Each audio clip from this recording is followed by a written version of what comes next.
All right, we're on YouTube now too. All right, so just getting fired up on YouTube, guys. Live show number 22. Number 22. Number 22. We've been doing this for almost half a year now. It's crazy. It is crazy. And very exciting. Next week, hopefully, we're gonna have a new setup with our new hotness of a camera. Yeah. And so we'll look as good as we feel. We'll look in even greater HD. For better or worse. I don't know if that's better or worse. All right, we're trying to go live on Instagram today. Let's see if this works. I like it. Because there are never enough versions of going live. There aren't enough versions of it. Christina says, hello. What's up, Christina? Where are you from? She's chiming in on Facebook. Try to get those chat going on our YouTube. See if this whole thing is working. Is it working? I think so. Let's see. It says it's working. Good. What's up? We got the methane saying hello. What's up, man? What's up, my man? And then I just press this. There we go. Yeah. We got this going for us. Perfect. Okay. Perfect. Hey. All right. Live. What up, Instagram? Guys, we are on all the live things. We are on YouTube, Facebook, and Instagram all at the same time. We got everybody going now. It's amazing. What's up, guys? Hello. All right. I'm going to comment and put the... What's up, Joran, Daniel, Chuck? Chuck's from Evansville, Indiana. We always like to know where you guys are coming in from. Hit us up. Let us know. Drop a thing in the comments. Paste this. Oh. Jonathan from Rochester Hills, Michigan. One second. You are the best. I always like to hear that. What's that? I don't know if he's talking to me or he's talking to you, but... He's obviously talking to me. I will just assume that he addressed both of us, but me slightly. It's funny, when I hear that, I just assume that he's talking to me, yeah. We got Chris, hey, from Jersey, what's up? Rick, yo dudes, Brantford, Ontario. Okay, here we go. Canadiana, I like that. Vesicle, hey, we got Michael, Worcester, Ohio. All right, let's see if I can get this in there. Yeah, it's not get that going. Why is it not pasting? What are we trying to paste? The comments. We'll see what's happening. I don't know why. Tech things. All right, guys, hang on. I'm just trying to copy this so you can have a link in there. 1 second. Let me try one more time. Jonathan says both of you equally. Sarah says hi from the UK. Rasmus from Denmark. Guys, we are going to be talking about running form. I was on a podcast yesterday, an interview that will hopefully go up in the next couple months, and we really got into the nitty-gritty on some injuries and talking about previous injuries that I experienced and how I was able to dig my way out and some of the things I learned along the way. So we definitely want your questions, injuries potentially you're dealing with, questions you have around running form, on foot strike, if you've tried to run on your toes or run on your heels and you've been told that that's bad and you want to switch, you know, how do you have those conversations? How do shoes fit into it? All that good stuff.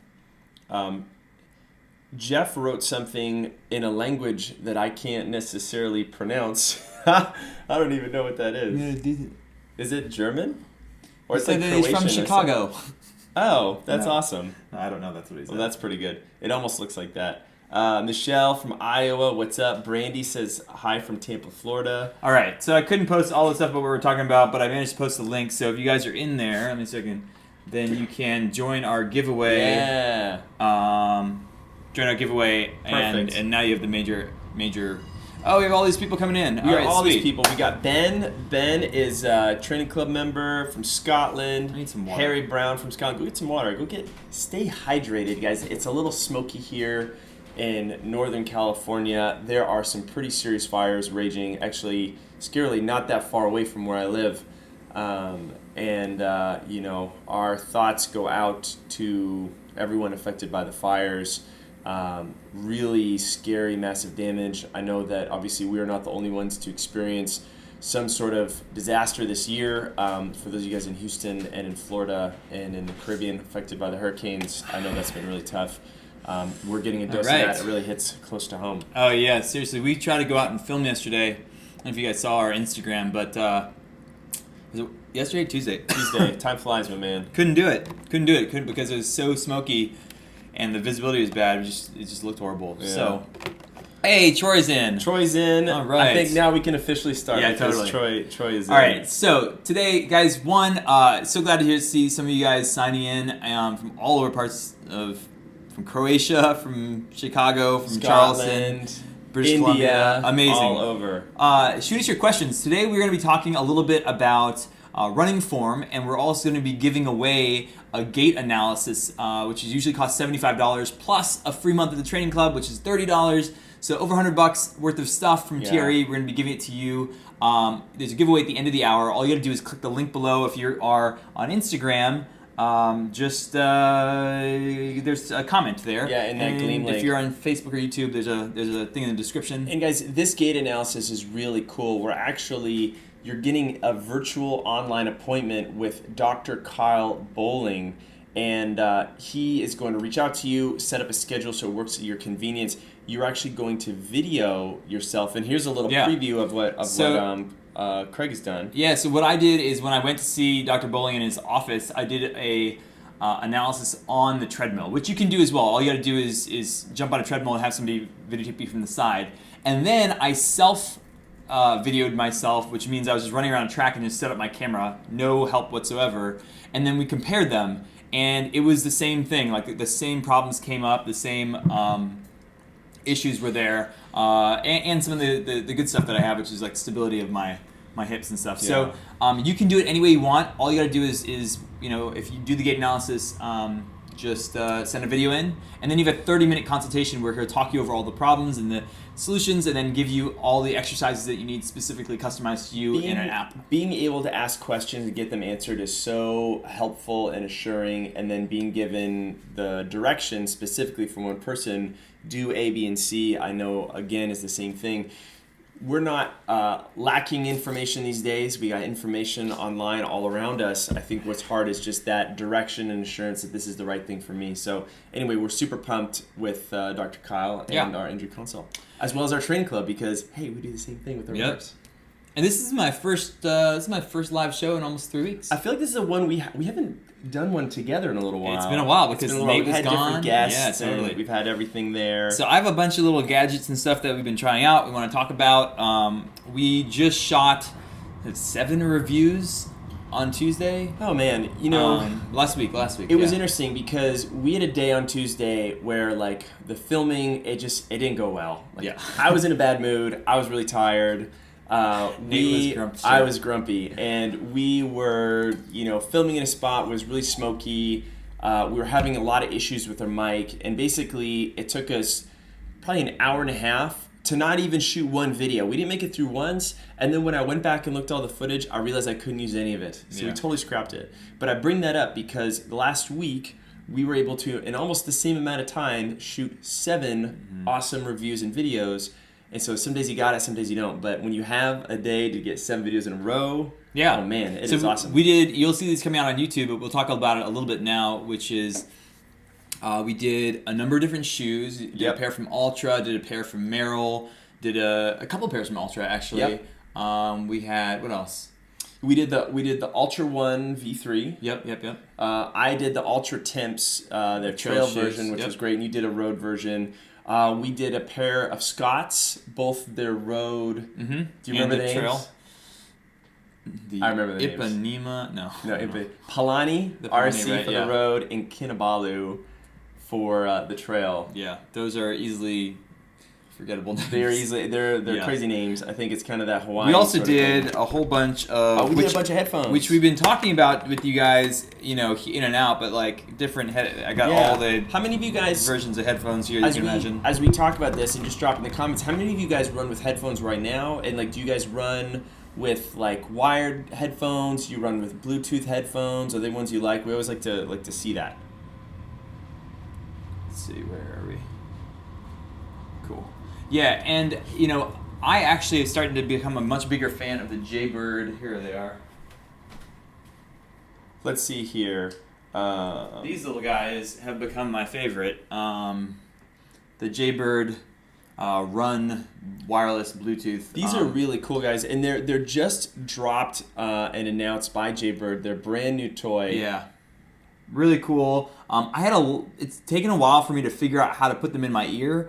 I don't know if I have weird ears or just I have a hard time getting these types of things to fit in. But now that I figured out how to do it and I got the right molded pieces, spot in there, it's been great. Yeah, they don't move. I know. I'm jealous. You got that one. Sanjay says he uses wireless Beats. Yep. We haven't tried wireless Beats yet. Let me see here. We've got Bass Run on Instagram says wired Apple. Okay. Wired Apple. Oh, not the wireless ones. You know, I used to use the old wired Apple. They were great. One of my friends said that the best product he has from Apple are the wireless headphones, so I might get those with the new. Totally. Let me see here. Extreme Box Throwdown says you should come out to Philadelphia and set up a booth at the Extreme Top Box Throwdown at the Fit Expo. Would be great. Send us the deets. Yeah, sure. If we're in the area, we'll make it happen. We're going to be in New York. Guys, actually, we are just booking our flights. Yeah, so we are going to be in New York for... Why does it keep doing this? We're going to be in New York for the New York Marathon, and that means the preceding 3 days where they have the expo, Nate and I will be bouncing around there. If any of you guys are in the area, even if you're not running the race, come say hi to us. We're going to have a special session on Saturday. Which anybody can come to. You don't have to be part of the race. And we're going to be talking about race strategy and marathoning and probably go for a little jog. We are. And if you guys are on our email list, I actually just sent out details of things like this and created a link to a Facebook event that you guys can join in the area. Yep. So make sure you're on our list because you get to get cool connections like this. And if you can't make the event, meet us in the expo. Yep. Totally. A little photo. Yeah, and we're going to be doing some Facebook Lives. If you can't make it to the event, luckily we are going to be doing Facebook Live all weekend, going to different booths, talking to different companies, looking at different running accessories. I also feel like on Thursday we need to do like a live show on location. We can do that. It might be scrappy. We can do that. We're not going to have Craig's normal 3 computer screens set up. Right. This is actually kind of amazing. This is kind of crazy right here. But we will be there, and we're super excited to connect. A bunch of you guys are chiming in on the headphones you use. CP1981 says wireless headphones. Some of you guys say none. Joseph says, hey, I have the Jaybird X3s. Those are cool. We just did a review of those. If you have these are the X3s right here, right? Adam says, I'm so cheap. I use the standard Apple headphones. Adam, me too. I've used those for a long time. They work great. Edward Wickham says, never run with music. Once you go wireless, you don't go back. I disagree that the Apple ones are... He's funny, right? Because he's in Alaska, and I can definitely relate to this from the wild animal standpoint, just in Marin. Too many bears, moose, and crazy motorists to deal with. Okay, so... That is fair. That is an interesting... we talked about this in our review, but these guys are really great for that because they don't go over your ears. Yep. They are wireless bone conduction, so you can hear everything, and you really have to try these, but I mean you don't. The sound goes in through the conduction in your bones. It's pretty cool. It's pretty cool, and the downside is not super hi-fi sound, and it doesn't get super loud. But if you're one of those people that is worried about safety, which all of us are depending on where we're running, they do. And guys, I've been running on the trails with my dog. We should name them. These are called Aftershocks. Yeah, the Aftershocks Trex Titaniums. That's the company. Like this. And I really love them because I don't think you can see I can run with her off leash and I can hear the jingle of her collar and know where she is and still have the headphones in. So Aftershocks with a KZ. No. Totally. No C in the shocks. Totally. We got a few other people. And I will give you another thing. I used to never run with music, never run with headphones. I don't know why this color keeps changing on us. Monty says he doesn't run with them. Ben says runs with nothing. I was of that opinion as well. What I'll say is that the Spotify app with the running feature has changed that for me because now I run to a beat, and the beat is the cadence that I want to be running at. And I find that to be a game changer. Yeah, using the cadence in the Spotify app is really cool. Yeah. What did I just see? Gonzo says, hello, I stopped running with headphones 2 years ago. It feels so good. There are some downsides of running with headphones, and this dovetails a little bit into our conversation today on Running Forum. I've heard this comment once or twice when we've had some of our runners unplug, which we recommend that you do every once in a while. No GPS, no watch, no headphones. And she was really blown away about how loud her feet were hitting the ground. It was like this slap that she didn't know was happening because she had headphones in all the time. And all of a sudden, she was able to use that audible feedback and help correct some things on her running form. So there are some things where it's great and it's helpful, but there are things that if we use it too much, maybe it pulls us back. The other thing, if we're going to continue going into gear, I want to point This is a company, and we've been one of the newest members of our team is a runner named Dan Nestor. He just joined our team last Yeah, week. what up, Dan? And Dan is sponsored by Rabbit. I think the shirt. Oh, this is not a clean shirt. You don't want to touch this. I'm just Maybe you just touch the sleeve. It's so nice. So this is Rabbit. This is a very small brand. I believe they might actually be in Boulder. Yeah. Hold that guy up. Yeah, I don't want to touch it, but you hold it up. You might not want to smell it either. But it's this is a great shirt, and it is.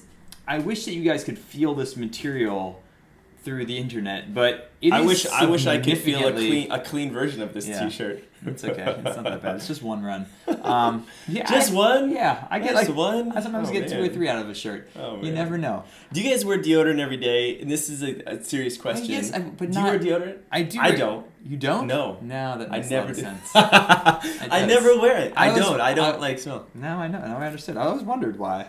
Yeah, you know, you can smell. Some days are riper than others, just like a banana. I absolutely wear deodorant every day. I can't understand why you don't. I don't wear deodorant when I'm running because I get up in the morning and go straight to running, and then I put on deodorant like a normal person afterwards. Yeah. These shirts are really cool if you get a chance. They're shorts I did a review of that it'll be coming out, but the shirt, the top, this orange top is such an amazing material. I highly recommend checking it out. I don't know how to describe it. It's kind of like, it's like wearing, what is the blend? It's like different than Cool Max. It's so silky. That's cool. Yeah. Just a few other things. So Michelle from Facebook chimes in. She says, "Hey, now that we're talking about music, I've been trying to find music that syncs up beats per minute with my running pace. Any apps for that?" Yes, Michelle, the Spotify app. It's a very hidden feature. You have to go to browse, then like genre, and I believe it's here. Let me do this. I've done this before. By the way, 96% polyester, 6% spandex. That's the magic right there. Hey. Okay, so I'm on my phone. I go to, can you guys see this? Okay. And then I go to browse, and then I go all the way down. Under genres and moods, you have to go find, not the workout, but you gotta go find the running one. So all the way at the bottom, I believe. Here it is. And when you tap running, now if I go, it'll say, it's gonna mix my music or give me other mixes, you can choose whatever you want. But I tap this, right? Can you guys see this? And then you press start run, and all of a sudden it'll... running to detect tempo. Oh, hey. Right? Or I like to skip that function because I don't want to detect my normal tempo, and then I'll just bump it up to like 170. New tempo, 170 steps per minute. And it basically picks songs that are around that tempo. Actually, it doesn't help me if it's like around that tempo, and then it'll like modify it by a few beats if it needs to. But I always just pick like 5 beats higher than what I'm normally going, and then you can feel it. It's great. I love this feature. Totally. I recommend. This is funny. Aaron says, "I've tried Craig to get him to wear deodorant." Oh my god. Okay. Please. Helena says, "Deodorant or antiperspirant?" Neither. No. Easy. Do you know how much time I save in the morning? That is. I'm gonna carry one here at the desk. And every time I smell you, I'm gonna make you put it on. I had no idea. Now I know. For antiperspirant and deodorant, I'm heavily against antiperspirant. The aluminum and stuff that they put in there is cancer causing. It's just not good. And there is a company called Native that I'm actually friends with. If you look up Native deodorant or native.co, I think is. If you look at that, they have like a natural type of antiperspirant. I don't particularly use it just because I don't, but they have good smells. I know the company, and it's a wonderful product, and it doesn't use aluminum. But for me, I use deodorant only and not antiperspirant because I don't want to smell. Yeah, well, this is what happens when you get married. You just stop caring. What can you do? Michelle says, "Wow, mind blown. Thanks. I've been trying to do this manually, going song by song in a metronome." Yeah. Okay, cool. Thanks, awesome. Craig. Well, let's get to some actually of our run form questions. We had a question from Joseph. He says, "Hey, my knees sometimes hurt when I run. Am I running wrong, or should I have them checked out?" When we're getting into pain, Joseph, it's really important to evaluate the type of flavor of pain and the intensity. Does this hurt the first step? Does it hurt for the first 10 minutes and then go away? Does it hurt only after your run? Is it like in the knee itself, or is it around the edges? Is it really acute and an 8 or 9 out of 10, or is it like something that's very light, 1 to 2 out of 10? You know, that type of information is really important when you're thinking about self-evaluating these things.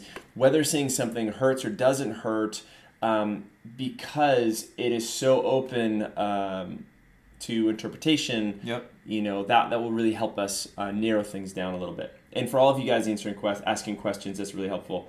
Let's see here. How to increase flight time. Brian, are you thinking about increased time off the ground? I'm going to just put for knee pain, again, I would recommend our gait analysis, of which we're going to give away one for free. Yeah. But if you guys want to get one later, this is the link. Kyle has a limited number of these that he does every week just because he only has a limited amount of time. But I highly recommend. I've done it myself. We've had our coaches do it. Live video ended. Oh, bummer. Maybe we have to go live again. We'll do that. Our little Instagram video ended, but that's all right. A few of you guys have been asking about the Metronome app, and I'd love to talk about that. What do you guys think of using this as Monty? And I think someone else asked earlier, what do you guys think of using a Metronome app for cadence instead of the standalone device? You know, the standalone device versus the Metronome app, they function the same way, and that you're getting some sort of audible beep set to a predestined number that you can listen to and follow.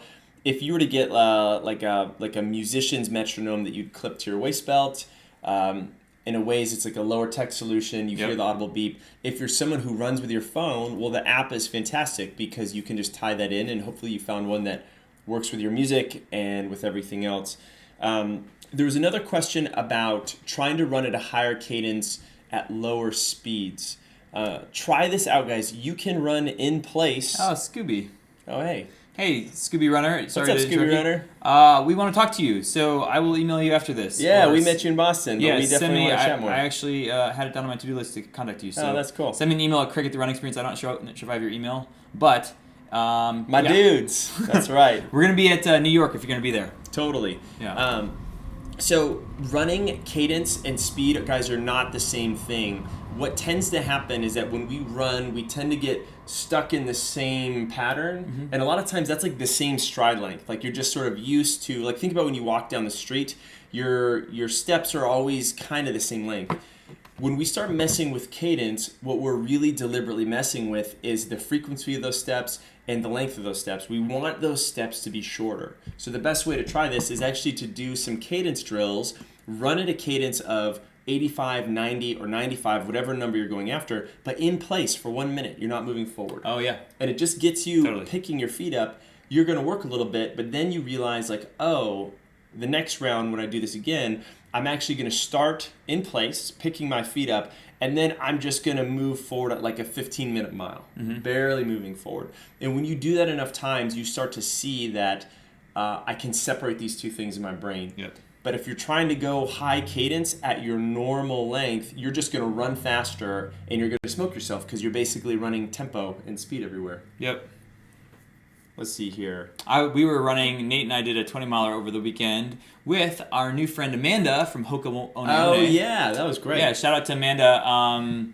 We had a great time. The three of us just plunked away at the mileage and did 20 miles, a lot of vert. I felt so accomplished at the end of that. That was good. There's something satisfying about that nice round number. I don't like doing 20 miles all the time, but like I'm a little bit addicted to the idea that I accomplished that, and I want to do it again this weekend. I love it. Yeah. I know. We're supposed to go out. We're trying to figure out the air quality out here and whether or not we can pull the trigger. Yeah, and for those of you guys who are not in the California area, Napa has been facing horrible fires, and as I look out the window right now, you can see the hazy smoke. It's unfortunate, but you go outside and it kind of smells like a campfire right now. So yeah, it's gnarly. Got a lot of good questions coming in. Konda says, "Hi guys from India. You are the best online coach." Awesome. We appreciate that. Thanks, my man. We got a few things. Joseph, just to follow up with him because we were talking about your knee pain, Joseph. He says, it hurts mostly during my run. I had to change my stride from the heel strike to the balls of my feet now, but it still hurts from time to time. Yeah. So with a lot of our programs and the way that we teach running and run technique, we try to get your body more open and more mobile, and getting you to think about things that you can more naturally control, like your posture, your breathing, even how you swing your arms. And if you start to do those things, you're going to notice that there's an effect all the way down through your hips, your legs, and your foot strike. The problem is that if I start with my feet, trying to arbitrarily change where my foot hits the ground from the heel to the toe, I might, it's going to still feel awkward and weird, and I'm going to, swap one problem for the other. So you're in the right mindset, Joseph, that my knee hurts. Maybe it has something to do with my foot strike. But Joseph, it might not necessarily be a foot strike problem. It might really be a cadence problem. It could be a cadence problem. It could be, your glutes are really tight and something in your leg is pulling. If you imagine your knee is this, semi-fixed object, right, with some ligaments around it, and then the muscles attached to the ligaments. And if the muscles are really tight and you're going through this motion over and over again, one part might be pulling on another part of your knee. And this is a very unscientific way of saying that all the parts of your legs and your body in general are connected. The gait analysis I can't recommend enough, because that'll actually either cut out those problems and say, okay, that's not the problem, or it'll show you what the deficiencies are. The gait analysis doesn't fix the problem, though. Then you have to go do a bunch of the exercises and drills that Nate is referring to. Yeah. But which ones will be helpful to you is something that we can tease out in a gait analysis. We really, really can. We're getting some other ones just from Facebook for a moment. Danny says, any plantar fasciitis tips? New issue for me. Lucky you, we just put out a video on this. We really did. Yeah. And I think we actually might have a handful of videos now. We just did a 3-part series on plantar fasciitis that Kirk did out of Colorado, and we've done some ones in the past, even with Dr. Carl Bowling. So a lot of good information there. In a long story short, we need to address from the short-term perspective, cooling those feet off, getting some blood flow in there, and working out some of that irritation and inflammation. And sometimes the way that can happen is just a little rest. We got to back off running for the short term. Yep. We got to roll out those feet a little bit. Have you ever dealt with plantar fasciitis? I have, yeah. Yeah, I'm managing. I have a little heel thing that I have to deal with on my left foot, and I'm preemptively just working on my calves a lot, my shins a lot, my feet a lot. I can feel it before. I mean, now I know what is happening before it actually comes on, and I'll start to feel like a little tingly, and like my foot will start aching. But way before it starts hurt, like the foot will start sometimes it'll feel like my foot's really tired, and then the next couple days, if I don't address it, it'll start turning it, or my lower Achilles will. Yeah. So Danny says she's watched that video, which is great. Hate the rest word. I hear you there. So Danny, this is where we can implement some other cross training strategies in the short term to make sure you're feeling good. So if we can get you on a bike.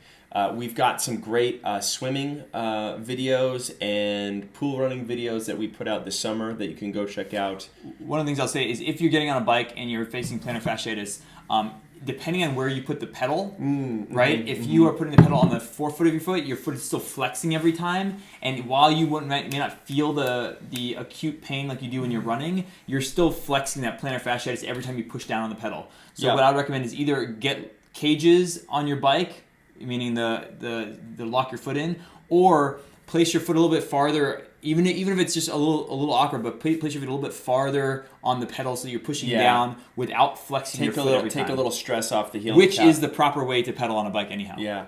So we have Wayne and Tammy both on Facebook weighing in on shin splints. And I want to rope this in because when we're dealing with plantar fasciitis and we're dealing with shin splints, we are dealing with some issues with some potential weakness and instability in the lower leg in general. And for some of you guys, this is going to manifest in the foot. Some of you guys is going to manifest in the shin. Some of you guys, if you're really lucky, it's going to manifest in both. Isn't that great? But we've got some great foot and ankle strengthening exercises to do. Walking on your toes, toe raises, ankle circles, supplemental stuff that doesn't seem like it does a whole lot. Like you're not gonna be like, oh man, I'm totally blown out from this workout. But we need that crucial accessory movement and work. You guys need to do that like every single day for like 10 minutes a day. And if you start to do that, that'll help. Yeah, so I was you got the roller. Because I like using this we have a video on shin splints on Facebook and YouTube, I believe. But this is a new toy that we did a review on last week.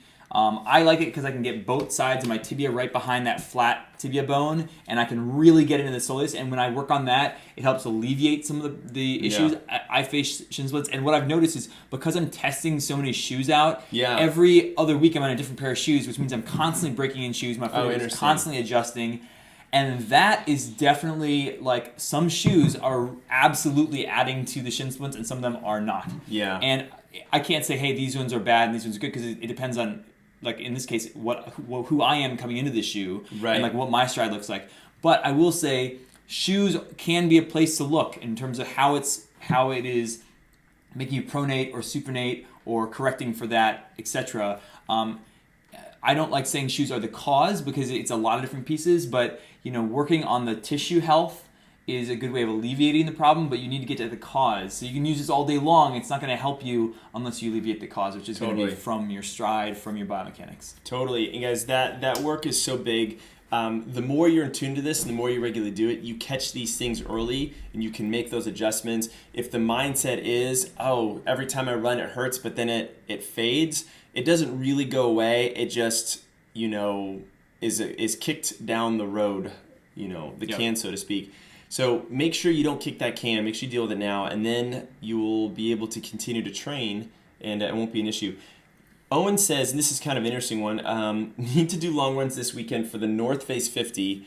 Both Craig and I are training for the 50K, so we heard you there, but can't train in the smoke. Any suggestions? Does he live right here? Probably, I'm assuming. Owen, we're doing the exact same thing for the exact same race. We're trying to weigh, depending on how bad the winds are Saturday morning, it could really change. It might be okay. Look at the air quality index, make decisions in terms of what you feel comfortable with. But I would say, when in doubt, if you're able to train on a treadmill and have indoor access, preferably with filtered air, that is probably the way to go, right? Just from a safe standpoint. Official opinion? I think that is the official opinion. Yeah, it's not worth it. It's not worth smoking 12 cigarettes, on your 20-mile run or whatever you need to do. So I think this comes down to, this is like one of those cost benefit analyses on health versus performance, right? And people think about this and we're just going to use this smoking, the fact that it's bad air quality outside as an example. And I faced this when I was traveling through China, when I was traveling through India, in many different cities in Mexico, where the air quality is really poor. Yeah. And I was in Houston for 4 years, running 90 to 100 miles a week, and the air quality there is not good either, especially in the afternoon. So you are always, whether it's air quality or whether it's just the amount of training you're doing, you are always, on this line of trading performance and health. And when we run the distances that most of you guys are running, that we're running right now, it's not for optimum health. We're doing this because we love it and because we're going towards performance. And so when I'm thinking about this, yes, officially, if you want to decrease the hit on your health, you shouldn't go out and run in really bad air quality.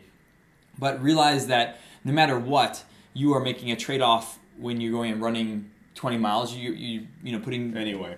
So I think that there are you have to decide for yourself. You're putting this in for a performance reason because you want to go to the race. Agreed. There are sacrifices to be made, and this is a very unfortunate one because it happens to do with the environment. So. Yep. But there's websites you can check out the air quality index. It changes so much from the morning to the afternoon. Yeah. Sometimes it could be a little windier in the afternoon. It might be a little bit better. Check the weather reports. Look at the wind. The wind could drastically change things. Yeah. And that could be better too. Be flexible. If the weather changes and you get your long run in tomorrow versus today, maybe that's better. We're thinking about going down south and possibly running there. Yeah. Yeah. And as Craig says, you know what? If it's going to be for a while and this is something that matters to you and you don't mind taking that risk, yeah. Shrug the shoulders and do it. Or wear I'm thinking about that. I would wear a mask. Yeah. Yeah. Yeah. Owen says 4 hours in the treadmill sounds so bad. I hear you there. It definitely does. Treadmill sounds like awful, okay. This is a good one. Juan Carlos asks, what is better for running on downhills, step on the tips or the heels? When you're running downhill, it's really difficult to have anything of a natural stride, depending on how deep the downhill is, and landing on your toes. Yeah. Yeah, because, just think about it. Your foot you're going this way, and it's just really hard to catch your foot on the end. if you're really flying, sometimes you can land flat-footed, but that means that you're moving at a pace that is according to how steep the hill is. It's like rolling a wheel down the hill and just letting it go, right? Yeah. Most times you're gonna land, when if you've ever jump roped before, you're gonna notice that there's a distinct kind of like toe heel pattern that's gonna occur, and with running in general and with running on downhill, you're still gonna see the same thing. Some of you guys, when you get tired and your downhill running gets a little lazy, and that you're not really working it, you tend to relax. The stride lengthens, but the cadence isn't very high, and that's where the legs swing out really high, and you get that major heel strike. Yeah. That is something that's going to smoke your quads. It's not going to work very well. If you're running on trails, you're not going to be very nimble or agile there. Right. So getting those feet to land under you and getting those ankles relaxed would be great. I totally agree with Craig. If you're trying to prance up on your toes the whole time, that's not going to Especially work. on a trail. It's not stable. It's not going to happen. You're going to smoke your calves. All right, so I have a little bit of a gift for you. Oh, you do? Oh, hey. A little strobe light. Because, guys, it is getting dark out now. It's getting dark out. Be that time of year. We're both running in the dark a little bit now. Here's your... Totally. And a headlamp. Thank you, Nathan. Named after... Well, maybe, we're probably both named at the same time. So this is from Nathan It's Sports. a fortunate occurrence. Lucky for you guys, in November, it's going to be Visibility Month, and we're going to be giving away some of these, so stay tuned. But before we give them away and talk about them, we wanted to try them. So they sent us these.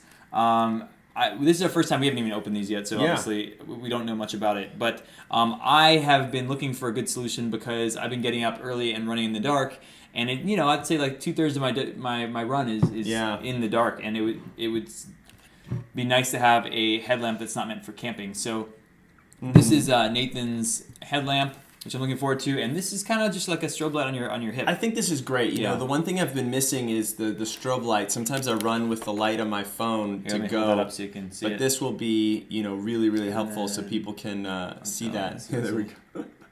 All those things. Anyway, good stuff. As it gets dark. It's like a good stocking stuffer too. Totally. The holidays, Thanksgiving, everything. Yeah, we haven't done anything with them officially yet, but we are gonna hopefully do a promotion with them where we give some of these away. Guys, we have not done our job and mentioned our giveaway in a little while. Totally. So we have this link down in the description. Where you click on it, you have a chance to enter in our giveaway for today, which is going to be. What do we got on tap today? We got a free gait analysis. Free gait analysis session with Dr. Kyle Bowling, as well as a free month of training in any one of our programs through the training club. Yep. All you need to do to enter is to click that link in the description. It'll ask you to do one or two things, super, super easy, and we will do the drawing in 25 minutes. So if you're just tuning in, hit that link, get in there, and we will do And we the only drawing. have 625 entries. Usually we have over 1,000.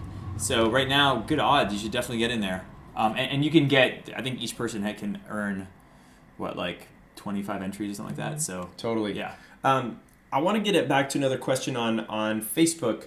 And, there's sort of two questions. I'm going to address both of them somewhat simultaneously. One from Wayne says, how do I build my running back from shin splints? Kind of how do I start slowly, right? Like I'm injured. Yep. How do I build back up? And maybe some things you can talk about because when you dealt with your injuries, how you sort of built back up slowly to running again. And then Richard says, hammies, hamstrings, that big muscle in the back of our leg, never fully healed from 20 years ago. What gives? Looking for a fix once and for all. And then a bunch of these. Emojis. I can talk to a bunch of those because I've had all those injuries. Totally. I've dealt with sort of some hamstring stuff too. To me, there's something similar with both these things in terms of how you sort of get back and maybe incorporate. I'd be interested to hear what you have to say. I know what I would say. Go ahead. Yeah. So, Wayne, one of the things we want to do when we get back into running, if we deal with an issue, is we want to think about okay, I got a leak in my boat and I need to patch the hole in my boat. But the other thing and the other way I need to think about it is how'd the hole get there in the first place? Mm-hmm. And if I'm only just patching a hole and I'm continuing to do the same things I did before, I'm going to get another hole. I'm going to have to patch that. I'm going to get another hole. I'm going to have to patch that. And potentially you might be like Richard where you're getting holes all the time. It feels like your hamstrings are never getting better. So in both these situations, what we're talking about is how do we shift your lifestyle a little bit and your training approach towards running to involve some different things. Yep. And this is where even just more awareness in your running technique comes in. But if I'm going to give you some hard specifics, like 2 to 3 days of strength training as a runner, if you're someone who's been this chronically injured, that should be a non-negotiable for you, right? You should be in there on a barbell, on a dumbbell, doing bodyweight stuff. We can talk about the specifics. For right now, the specifics don't matter as much, that you're making the time to do that, building up a stronger body, and a lot of these injuries will take Can care of you themselves. grab the URL for the injury consultation and throw it in there for them? Yes, I will do that. So what I would say, definitely what Nate said around, you got to get to the cause. I mean, there are way too many, like something I talk about compression sleeves for the calves, or like, wrapping. There are so many things that'll try to alleviate the symptoms, or the balm people put on, like it makes it feel topically really hot in their skin. Yeah. All these things are just Band-Aids. And initially, like, you have to go back to, what did I do to cause this? For some people, it might be an acute thing. Like, I had a hamstring pull about a month and a half, 2 months ago, and it was because I was playing pickleball with my mom and a bunch of retired people. Yeah. And I got too competitive, and it was an acute injury, and I had to solve that. But for most of you, like for the guy with the hamstrings, what was his name? That was I think Richard. Richard. Yeah. So Richard hamstrings.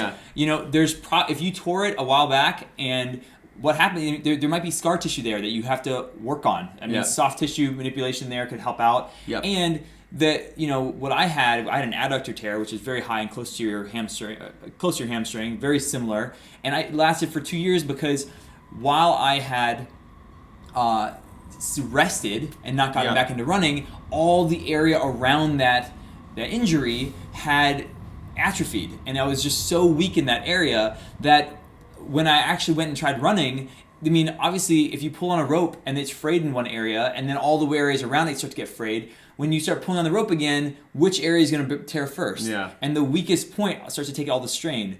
So there are a couple different things. One, strength. If it's a soft tissue injury, strength is really important as part of it, because you need to get the area strong again so it can actually handle the exercise that probably hurt you in the first place. Yep. Secondly, you have to make sure that it's nothing biomechanical that, this is like a 3-phase approach. You have to make sure that it's nothing in your movement that is causing that injury. And that might be an imbalance somewhere. This is where the gait analysis comes in. And just going through simple movements. Can I do, like, when I do a squat, does my knee wobble? If that happens, it's probably affecting something down chain. Or, I have back problems and now I have a hamstring issue. They're probably connected. Yep. Stuff like that. And we put a link for the injury consultation. They're both done by Dr. Kyle Bowling. You can kind of mix and match them if you want. If you want to do like a gait analysis, he'll also talk to you about they both include a 30-minute consultation. Highly, highly, highly recommend it. It's what I advise my sister to do when she was injured. It's what I do, is I'll talk to Kyle. I did the gait analysis, so I highly recommend getting a specialist like that, and that's why we provide that service. Totally. But aside from that, the third phase is when you get back to running. Yep. And now you're in this scenario where, for me, I had spent 2 years and I trained my body that every time I go running, if there's any sort of feeling in that like adductor hamstring area, I get a pain signal. Right. And I was so trigger happy. I mean, the nerves were so dead on Nate's waving to our Instagram followers. I'm just saying hi to you guys. Just saying what's up. And I was so trigger happy there, and my body was so used to hitting to feeling pain. As soon as it felt it, it gave kind of a catastrophic, oh my gosh. Yeah. And so I looked at it as like, I have this very small sphere of movement that doesn't cause pain. Yep. Getting off the couch doesn't cause pain. Walking around my house doesn't cause pain. Jogging to the bus stop caused pain. So I had to slowly increase that sphere. So go on a run, but I don't go on a 3-mile run or a 6-mile run or a 20-mile run. I would go on a 10-minute walk where I just jog a few steps. Yeah. And then and I had to keep myself below the pain threshold, not because my body couldn't handle it, but because neurologically I had this pattern of pain that I've been training for 2 years, and I had to train myself out of that. That's really interesting you say that, because when it comes into strength training, there are different ways you can move your body to like rebuild that confidence 100%. there, and to teach your body that you are strong and stable and healthy in these positions. When it comes to, say, hamstring stuff, Squatting is fantastic, as well as some deadlifts. And it's very controlled. You're teaching yourself how to load up, get your whole hamstring firing, get your glutes really engaged as well. So that whole thing goes as a unit. And then you really tie together when you connect it with some running drills. Yep. Some pulling drills are a fantastic way to really get that heel pulled up off the ground, get those hamstrings and glutes integrated. There is a term to me about the calf tears. I mean, sometimes these problems can be really deep within the muscle, like really deep, like hard to get at with just topical like foam roller type of stuff. And massage can help there, but if you have these kind of internal tears to your muscle, maybe from an acute injury, maybe over repeated use, sometimes you don't realize, because most of the muscle is healthy, you don't realize that it's still hurt. And the solution there is breaking up the scar tissue and also doing strength work that is not highly impactive. Yep. Like running is kind of like strength work mixed with this really dynamic movement that it really impacts your body. Yep. Whereas when you go through movements in the gym and you can use like a dumbbell or a kettlebell or a barbell, whatever it is, you can slowly get into positions, slowly get out of them, really track your movement. Strength is so often should be a huge part of coming back from an injury. Yeah, it really, really should. And then, we want to stay in it and probably cycle it in and out throughout the year. There might be phases where you're letting yourself build up a little bit more. And then there are other times a year where you're doing a little less. One of you guys was asking about the name of this. This is called the R8. R8. I am giving this thing so much promotion because I like it so much. Yeah, I haven't really used it much. Maybe I'll use it this afternoon. It stays here though. We got stays here. We got Caterpillar. What's up, guys? Hey, what's up, guys? Hey, we'll be in Sessup in a couple weeks. Let's link up. Email me, Mike. Yeah, Mike, definitely. for sure. Yeah, send us an email. And we'll be in New York, so if you guys are gonna be there, Totally, awesome. totally. We had another really good. Some of these are funny. Edward is responding to our strobes and headlamps. Strobes are so yesterday, says the man from Alaska. If you haven't seen a Nox Gear visibility vest, you're missing out. Is absolutely the best for being seen. Okay, we'll check that out. We'll definitely check that out. Nox Gear. Oh, and I think actually Nathan has gears too, but I used to have one. Honestly, I haven't really been thinking so much of being hit so much as I want to be able to see where my feet are landing. Oh, that's fair. Which I guess are two different goals. You should probably have both of them because if you can't see where you're going, other people probably can't see you. Totally. Angela. Ooh, Angela asks, this is a great question. Do I need to worry about form when I'm coming off the couch for the first time? Guys, if you're just tuning in, we are taking your questions on running form. Yep. And inevitably that comes with injuries, but post your questions down below. We'll get to as many as we can. And if you want to enter for a free gait analysis and a free month of the training club, you can click the link below. Yeah. I posted it in this live feed, I'm pretty sure. Yeah, guys, in both of those situations, in 30 days, you could get, running form workouts each and every week built into a program where we give you opportunities to practice it, to integrate it in with your training, and to progressively build up. And, we don't lack for information online. There's tons of running form stuff online. We like to think some of ours is the best out there. But what's really important is that you find something and you stick with it and you keep working on it progressively over a couple weeks, because that's how we get better as runners. Alex says, what's your personal best in the 10K? Why do you guys always want to know the 5K, 10K half? I believe mine is like it's somewhere like just under 35, I believe. I've run But it was a cross country course, not a track. I've run a 36. I've run like a 36 flat, but in an Olympic distance try, so off the bike. Oh, nice. Yes, that's one of my better ones. I haven't done an open 10K really well in a while. Slow. Thanks, guys.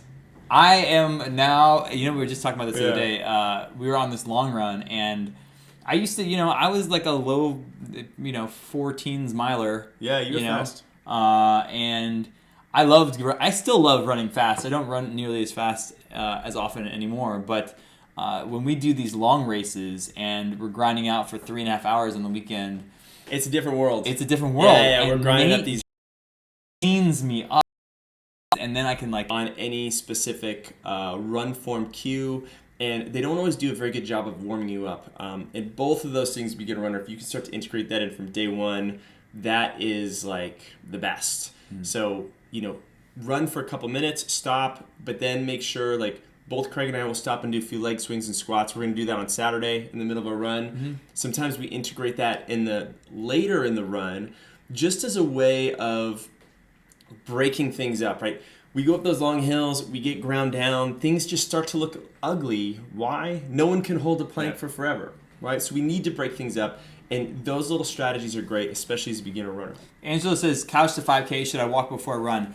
Angela, if you're looking at the Couch to 5K program, I implore you, send me an email. I'll even give you actually, it's available on our site. You get a 7-day free trial. Go to our training plan page. Drop it in there. Did you drop it in there? I'll do it right now. Do our beginner program. It's awesome. It is a world of difference. Really like so it. Let me just tell you, because you guys have heard of Couch to 5K, and it's a great thing what they've done. They've gotten a lot of people running, and we're super supportive of that. The problem is that it is basically like a slow running like spreadsheet, meaning like it gives you like a slow progression, like run half a mile, walk 10 minutes, run for 5 minutes, and it's good in that it gets you moving. The problem is people, especially the people that succeed off that program, they get excited about, okay, I'm going to run more, and I'm going to do a 5K, I'm going to do a half marathon. It does not teach you how to run and all the things you're talking about in terms of form. Our beginner program is exactly like the Couch to 5K program in terms of its goal of getting you from no running to becoming and calling yourself a runner. But not only do we have programs after that, like the 30-day challenge and a half marathon program, but all of them focus on form, strength, mobility. It gives you videos every day. All of our programs do these things, but our beginner program specifically is meant for exactly what you were asking for. And try it out. Honestly, send me an email, craig@therunexperience.com. Totally. If it's not hugely better than what you're doing, I will give you all your money back. We stand behind ourselves 1,000%, and I hope that in the future, every person that does the Couch to 5K wants to do that program, like tries out some of our stuff, even if it's just free off of YouTube, because it really, really, really it makes a huge difference in whether you're going to be a runner for a long time and really get fit, or whether you're going to do the Couch to 5K program, drag your body through the 5K, and then feel like, oh, things are aching, this hurts, oh, maybe I'm not meant to be a runner. Totally. Yeah. I love this question right here. These are things that we address in a lot of our programs too. The woodswoman says, can you talk about lean and running form? I'm about like 9.5 bodies fat right now, so it's fairly lean. It's good. Where to lean from? How intensely to lean? Does speed impact this part of form? The run lean question, a lot of you guys, maybe some of you guys have heard it. In some circles it's talked about a lot. Some of you guys may not have heard that at all. But there's this notion that if you take your body this way and you think about falling forward as you run, that's a way of controlling your speed. And that if you fall forward more aggressively, you'll go faster. And if you fall forward less aggressively, you won't go as fast. So it's a way of controlling that way. The lean is such a subtle thing, guys, for me, that a lot of times it's a cue that can very easily be overthought. And we start to overthought, a lot of funky stuff happens. Overthought it? Overthought it. A lot of funky stuff. Start to overthought it? Such a overthinker, overthoughter, whatever. You guys know what I mean. I think of leaning a lot when I think of like uphill and downhill running. Sure. I mean, if you go down a slight downhill, that's no different really than leaning, right? I mean, instead of you leaning your body, the floor has leaned a little bit, and there you're gonna compensate a little bit. And so it's one of the reasons why it's easier to land on your heels going downhill, because now your body's kind of angled this way. But if you kind of relax into the hill and the hill's going this way, now your body's essentially leaning forward as relative to the ground. And so I think that the leaning, when people talk about it, they expect to be able to see this huge lean, but it's really more, I mean, there is a you can lean. see a little bit. You can see a little bit, but you're not at an angle like this. A lot of it has to do with like where, if your foot's landing and you have your cadence picked up, it's really hard to do any sort of lean if you have a low cadence. Yeah, so one way to think about this, guys, is that when we're taking our body mass, we're trying to move it when we run, right? And we can think of this from a physics standpoint. Our feet underneath us are currently our base of support, which supports us, keeps us up. If we're trying to create any type of movement, like running, walking, it doesn't matter, we're basically shifting our body mass over our base of support in some way. And if we do that repeatedly, our feet pick up underneath us and we start to go. So if I were to move that more radically, I'm going to create more movement. When sometimes we hear lean, we're doing it all the time, whether we realize it or not, because we're moving forward. If you're stumbling forward to the bathroom in the middle of the night, you may not think about leaning, but you are, right? Because you're moving forward, right? So we're all doing it.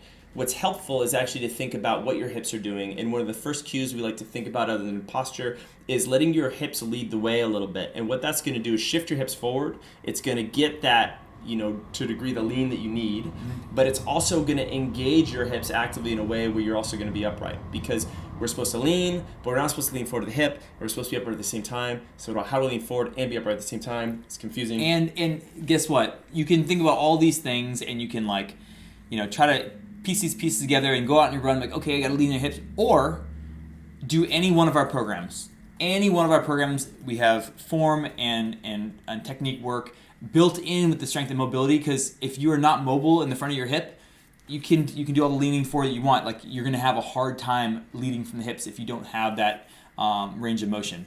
But all of our programs do this automatically, which is work on your form in these ways through strength and through movement. And we give you specific things to do and cues so that you can actually learn the stuff through your training, as opposed to being like, okay, I have this one idea in mind, lead from the hips, I got to land on my toes, and I'm going to fix my form that way.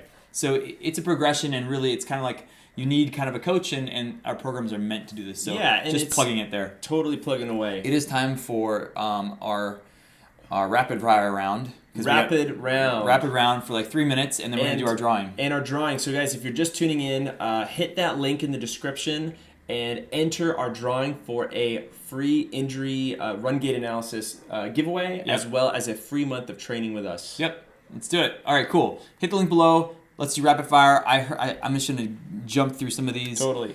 What do you think about implementing swimming into running training? Juan, great. We have days in our programs where we talk about cross training and give you some options. Swimming is one of them. I would say that if you're on the very elite spectrum, people tend to cut out some more and more of these cross training because you just need that time to do mileage. But most of us, myself included, doing cross training helps you become a more well-rounded athlete. Yep. And swimming is great because it's low impact. So especially 100%. If you're facing any injuries, swimming is a great thing. I mean, I find it really boring because I swam a lot in my life, but I still we'll do a little bit. I still go back to it. Yeah. Another short, fast one. Jazzman says, I had a jolting sharp pain from my lower back shoot down my feet while running. Is that a form problem? Any suggestions to eliminate it? If it's something electrical, you may want to get it checked out. Could be sciatica. Like some people have like a little bit of little electrical thing. Could be something. Strengthen the glutes. Roll out specifically your piriformis, that area on the lateral side of your hip. Some core strength before you start your run, and run posture. And if you have a hard time keeping track of all that stuff, do the injury consultation with Dr. Kyle. He will give you very specific stuff on what to do. Cannot recommend that enough. Yep. Another question, and I'll give you this one. I feel like when I try to keep my cadence up on easy, slow days that I can't keep it up and I start pounding the road harder. Any thoughts? So I can't keep my cadence up? He's trying to keep his cadence up while running slow, but the cadence starts to fatigue. You're probably dealing with a little neuromuscular fatigue. Your body's not adapted to it yet. So rather than do the whole run, break it up. Run for 3 to 5 minutes at a high cadence, 1 to 2 minutes at a time. Let your body relax, and you start to string that together. And higher cadence, right? It doesn't have to be the end goal. Just go a little fast, not faster. Yep. A little higher cadence than what you're doing. The Totally. Spotify app is great for that. Test out what your thing is. Choose 5 beats per minute faster than that, and try that speed. Totally. Okay, we got to do this. We got 3 minutes left. Guys, last chance, last couple entries to win the gait analysis. If you don't win, I highly recommend checking this out. And you can get an injury consultation, and we put the links in the description or in the comments. We got hopefully Kyle's going to be able to handle all the people coming his way. Totally. We got 2 more. All right, here we go. 2 more minutes to enter. So if you're in there, go ahead and enter right now. Todd Earswood says strong beards. Todd, I think that is more of a statement and less of a question. Yes. Look, he's got and a I got hat. the hat too. Yeah. I got the hat as well. Todd, for you. Totally.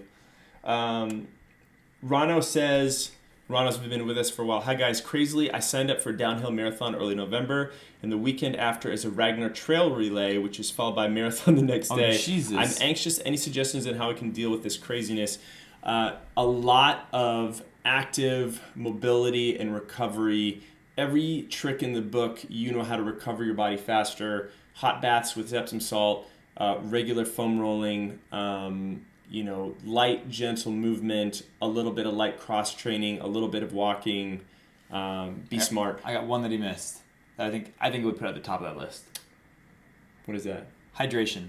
Oh, yes, definitely. I mean, your muscles can only recover so much. One of the things about Ragnar is you think you're running 22 miles and thinks, oh yeah, like I should be fine. But realistically, you're running like 3 different 10K races. Yep. And you're going to catch your breath in between with the 3 or 4 hours, but your muscles they can't repair themselves in 4 hours. So when you start that second one, don't go out and race the 6 miles or 7 miles thinking that, hey, I'm going to got time to recover. Your muscles are not going to recover in between those legs. I've done Ragnar, you've done Ragnar. It doesn't, you're going to finish the Ragnar feeling like you ran 20 miles plus. Yeah, it's rough. You did, and it's not that different than running it in one contiguous segment. Hydration is the only thing that short term, I think, will really impact that recovery. Your muscle cells can only rebuild themselves that fast. So make sure you're keeping limber, so stretching and keeping moving, so blood flow and hydration. Really well. Yeah, blood flow and hydration. I think the top 2 things. Rolling out and stuff, do it, but you really can't expect that to solve the problem because you are putting a lot of muscle damage in. Yeah, 100%. All right, well, should we do this? Let's do it. Let's do this. All right, giveaway? about to draw the winners, or the winner. Let's see. The winner. Here Ready? we go. 1, 2. Da, da, da, da, da, da. What? I don't know. It takes so long. Kyle Niebuhr. Hey, Kyle Niebuhr. All right. From Louisville. What? No way. Kyle. Dr. Kyle Bowling is in Louisville. Yeah, you should do the gait analysis, and Dr. Kyle Bowling is off of Bardstown Road in Louisville. You should definitely go visit. I'm from Louisville, Kentucky, by the way, so I went to Manual High School. I'm so happy to see another Louisvillian in here.